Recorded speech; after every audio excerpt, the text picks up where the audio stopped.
décidé à vous faire une vidéo et à me mettre face caméra pour vous parler un petit peu. Parce que comme je vous le disais, c'est pas évident pour moi en ce moment de trouver l'inspiration ou même de trouver du sens à mes vidéos. Étant donné que avec le confinement forcément ça complique un peu tout. Je sais très bien que c'est le cas pour tout le monde. Donc voilà, je ne veux pas non plus trop me plaindre, mais c'est vrai que pour moi ça a plus de sens de créer vraiment en pleine nature, vraiment quand je suis en extérieur, quand je suis dans des endroits qui sont éloignés des villes, éloignés des humains. Et comme en ce moment je suis confinée dans une maison où on est plusieurs dedans et qu'aussi en plus on a un jardin, donc c'est vraiment super de pouvoir avoir ce petit jardin. C'est vraiment super d'avoir ce petit jardin, mais malgré tout, ça reste un jardin de ville, il est petit, il y a les voisins juste à côté qui nous voient tout le temps, qui nous entendent, on entend les gens aux alentours, donc voilà, c'est un environnement qui ne me permet pas de me sentir pleinement bien, même si je sais que j'ai énormément de chance d'avoir cette maison à disposition et ce jardin, je ne veux vraiment pas renier ça, mais malgré tout, ça me limite dans ma création et aussi dans mon bien-être quotidien. Et c'est pour ça donc je voulais vous parler justement du retour du printemps et de cette période que j'aime tant, puisqu'en fait le mois d'avril, déjà c'est le mois de mon anniversaire, et c'est aussi le retour des beaux jours et le retour c'est un peu ce moment où je sors de mon cocon, on va dire, et où je reprends un peu vie à plein de choses, et c'est un moment qui est vraiment très très important pour moi dans l'année. Parce que, en fait, on va dire que c'est un moment qui me permet donc de sortir de l'hiver, bien évidemment, mais en fait, je prends un autre rythme, donc qui est toujours un rythme très très lent, mais je me réouvre beaucoup plus à l'extérieur et je passe encore plus de temps dehors, bien que j'essaye de le faire au maximum aussi en hiver, mais c'est tout de suite plus agréable quand les beaux jours reviennent. Et en fait, cette période vraiment de printemps est une période pour moi très très très importante, puisqu'elle me permet vraiment de recharger mes batteries et de reprendre une énergie. Parce que justement, souvent, au mois de février-mars, en fait, je puise dans mes batteries, on va dire, parce que c'est souvent très très long l'hiver. Le manque de voyage, le manque de nature, le manque de... C'est compliqué parce que, en fait, comme actuellement, jusqu'à présent, je vivais encore à Paris, je ne pouvais pas autant voyager, autant profiter de la nature quand on était en hiver, alors qu'au printemps et en été, je voyage beaucoup, je prends mon sac à dos et je suis quasiment tout le temps dehors. Donc c'est une période pour moi qui est très importante puisqu'elle me permet de recharger mes batteries et du coup d'arrêter de puiser dans mes réserves et surtout de revoir un rythme beaucoup plus stable et beaucoup plus équilibré. Et c'est une période du coup que j'aime beaucoup beaucoup et qui me permet vraiment de retrouver une stabilité et de me sentir vraiment mieux. Donc là en fait le fait d'en être privé un petit peu, c'est très compliqué. Bien que ce soit un peu différent cette année, puisque comme vous l'avez vu dans mes précédentes vidéos, je n'étais plus vraiment à Paris ces derniers temps, puisque j'ai une petite maison à la campagne dans laquelle j'ai emménagé au mois de février, dans laquelle je suis censée rester jusqu'à la fin du mois de juin. En fait, c'est une maison qui m'est prêtée par des amis. Eux ne peuvent pas vivre dedans pour le moment, et en fait, ils me la prêtent en attendant. Donc j'ai emménagé dans cette petite maison, dans laquelle je me sens extrêmement bien, où je peux justement tâtonner et essayer la vie vraiment isolée, la vie seule, la vie loin de tout, et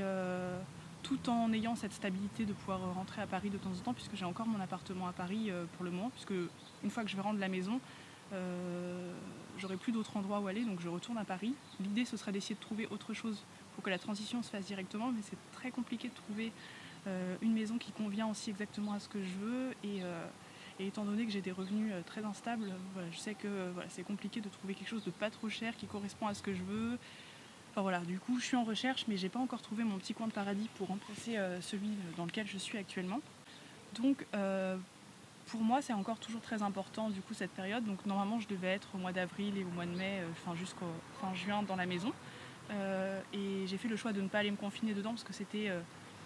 compliqué pour plein de raisons, ce qui fait que je suis confinée, comme je vous l'avais dit dans mes autres vidéos, dans la maison de mes grands-parents qui est en banlieue parisienne, où je suis confinée avec un couple d'amis et mon petit ami. Donc du coup je suis revenue à la ville, donc en plus là ça fait déjà un mois et on est encore pour un mois. Donc forcément c'est psychologiquement extrêmement dur, bien qu'on soit dans des conditions qui soient vraiment très confortables, ça c'est sûr. Mais je sens qu'en fait comment expliquer ça ? Ma jauge petit à petit augmente. En fait, cette maison qui est en banlieue, donc la maison de mes grands-parents dans laquelle je suis actuellement, avant de vivre à la campagne, je me voyais vivre dans la maison, dans cette maison-là. Sauf que maintenant que j'ai testé la vie en pleine nature, la vie vraiment isolée, la vie vraiment une vie qui me convient complètement, dans laquelle je m'épanouis, dans laquelle je me sens bien vraiment en fait, du coup maintenant je dirais que je me verrais plus y vivre complètement. Et là le fait d'y être depuis un mois et de travailler encore pour un prochain mois, c'est vrai que c'est psychologiquement extrêmement difficile, même si je sais qu'on est dans des conditions qui sont extrêmement confortables comparées à la plupart des gens. Donc voilà, c'est pour ça que j'essaie vraiment de prendre du recul sur la situation. C'est pas évident parce que à la fois je souffre beaucoup de la situation, comme beaucoup de gens, je le sais très bien, et en même temps j'essaye de prendre du recul pour ne pas en souffrir et me rendre compte que j'ai beaucoup de chance et que je suis dans des conditions qui sont tout à fait vivables, hein, bien évidemment, mais c'est vraiment pas évident. Donc voilà, je suis un peu, des fois j'ai l'impression d'être un peu bipolaire, parce qu'il y a des jours où ça va et d'autres jours où ça va pas, et c'est un peu, même des fois dans la même journée, où je peux avoir ça fait un effet yo-yo, et c'est assez épuisant au quotidien, que ce soit pour moi ou même pour David, à qui j'en parle beaucoup. Et du coup, je sais qu'il y a des personnes qui sont dans des situations qui sont extrêmement compliquées vis-à-vis du confinement en ce moment, et qui n'ont même pas un balcon, un petit bout de terrain, ou voilà, vivent dans des 30-20 mètres carrés à plusieurs. Et en fait, moi, ce que j'essaye de mettre en application au quotidien pour essayer justement de me sentir un peu mieux, je pense que vous pourrez le mettre en application aussi. C'est un conseil qui, je pense, pourra peut-être vous aider, je l'espère. C'est vraiment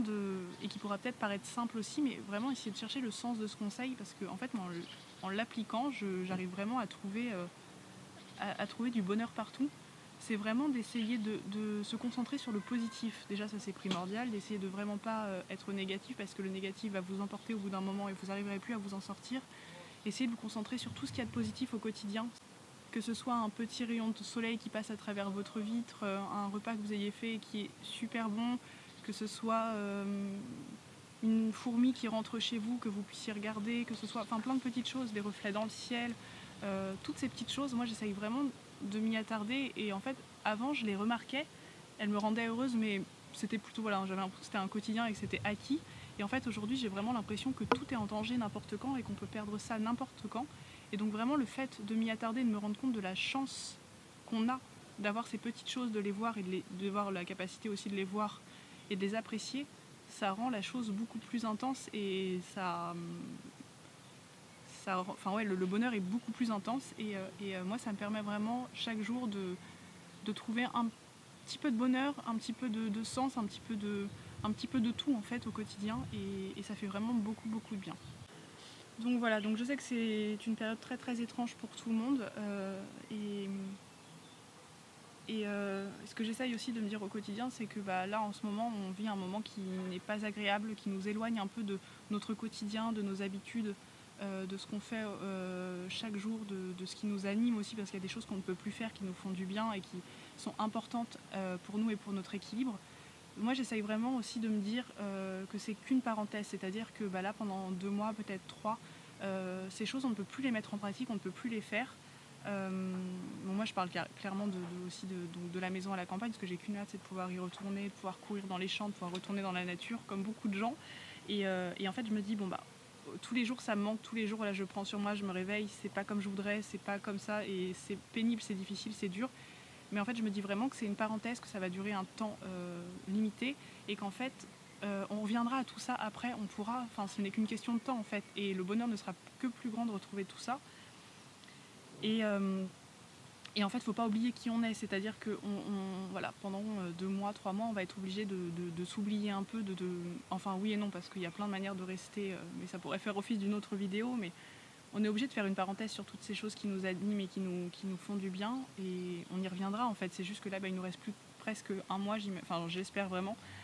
avant de pouvoir retrouver tout ça, et c'est aussi une force de réussir à mettre entre parenthèses tout ça pour y revenir après, et de réussir à ce que ça ne nous hante pas chaque jour et que ça nous rende malheureux.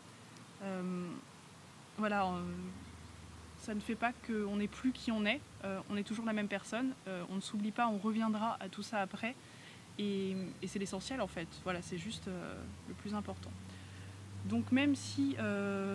j'ai été coupée de cette période qui est extrêmement importante pour moi, la période d'avril et la période de mai, j'ai pas pu faire ce que je voulais, j'essaye au maximum de relativiser et de prendre sur moi, et de trouver le bonheur ailleurs, dans d'autres petites choses, et ça me permet de trouver des bonheurs, de trouver un équilibre et du bonheur, de la joie dans d'autres choses sur lesquelles je ne